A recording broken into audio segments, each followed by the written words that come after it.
Hi ನಮಸ್ತೆ, welcome back to ಪೊಳಲೀಸ್ kitchen. ಸಂಜೆ school ಬಿಟ್ಟು ಬರುವಂತಹ ಮಕ್ಕಳಿಗೆ ಏನಪ್ಪಾ ತಿಂಡಿ ರೆಡಿ ಮಾಡುವುದು ಅಂತ ತಲೆ ಬಿಸಿ ಮಾಡ್ತಿರುವವರಿಗೆ ಇಲ್ಲಿದೆ ನೋಡಿ ಒಂದು ಹೆಲ್ದಿಯಾದ ತಿಂಡಿ, ಸೂಜಿ ಗಾರ್ಲಿಕ್ ರೋಲ್. ಹಬೆಯಲ್ಲಿ ಬೇಯಿಸಿ ಮಾಡಿದ್ರಿಂದ ಖಂಡಿತವಾಗಿಯೂ ಹೆಲ್ದಿಯಾದ ಸ್ನ್ಯಾಕ್ಸ್ ಇದು. ಬನ್ನಿ ಹೇಗೆ ಮಾಡೋದು ನೋಡೋಣ. ಮೊದಲಿಗೆ ಮಿಕ್ಸರ್ ಜಾರಿಗೆ 1 ಕಪ್ ಬಾಂಬೆ ರವೆ, 1/4 ಕಪ್ ಗೋಧಿ ಹಿಟ್ಟು ಹಾಕಿ ಮೊದಲಿಗೆ ಇದನ್ನು ನುಣ್ಣಗೆ ಪೌಡರ್ ಮಾಡಿ.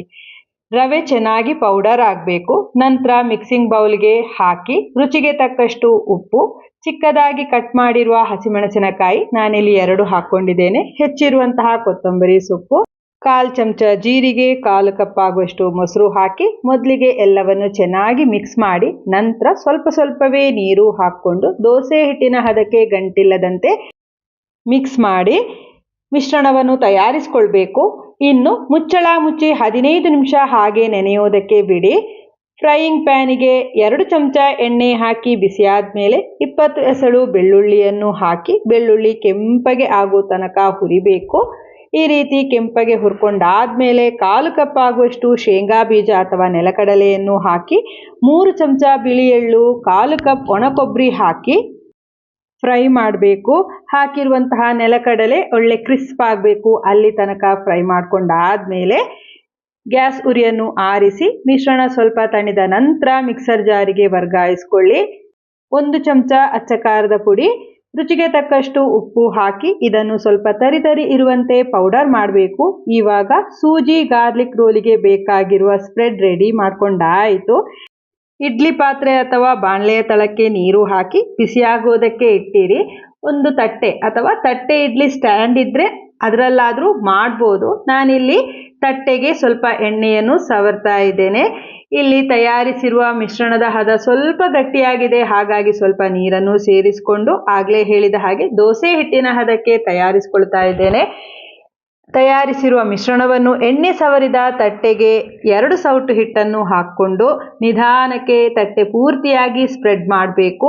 ಸಣ್ಣ ತಟ್ಟೆಯಾದರೆ 1 ಸೌಟು ಹಿಟ್ಟು ಹಾಕ್ಕೊಂಡ್ರೆ ಸಾಕಾಗತ್ತೆ. ಈ ರೀತಿ ಪೂರ್ತಿಯಾಗಿ ಸ್ಪ್ರೆಡ್ ಮಾಡಿ ಸ್ಟೀಮ್ ಮಾಡೋದಕ್ಕೆ ಇಡಿ.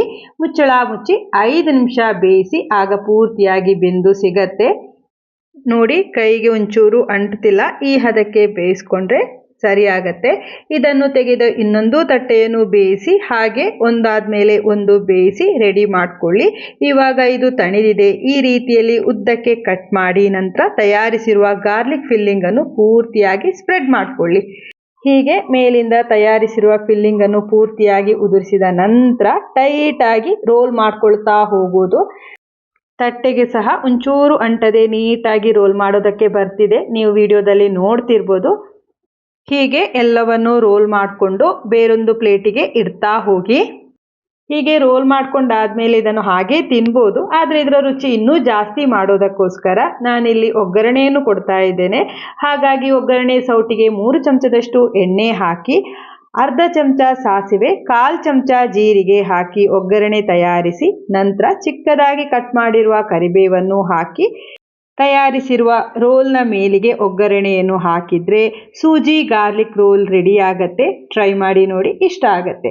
ಇವತ್ತಿನ ಈ ವಿಡಿಯೋ ನಿಮಗೆ ಇಷ್ಟ ಆಗಿದ್ರೆ ದಯವಿಟ್ಟು ವಿಡಿಯೋಕ್ಕೊಂದು ಲೈಕ್ ಮಾಡಿ, ನಿಮ್ಮವರೊಂದಿಗೆ ಶೇರ್ ಮಾಡಿ. ಹಾಗೆ ಇಂಟ್ರೆಸ್ಟಿಂಗ್ ರೆಸಿಪೀಸ್ಗಳಿಗಾಗಿ ಪೊಳಲೀಸ್ ಕಿಚನ್ ಸಬ್ಸ್ಕ್ರೈಬ್ ಆಗಿ. ಮುಂದಿನ ವಿಡಿಯೋದಲ್ಲಿ ಸಿಗ್ತೇನೆ. ಧನ್ಯವಾದಗಳು.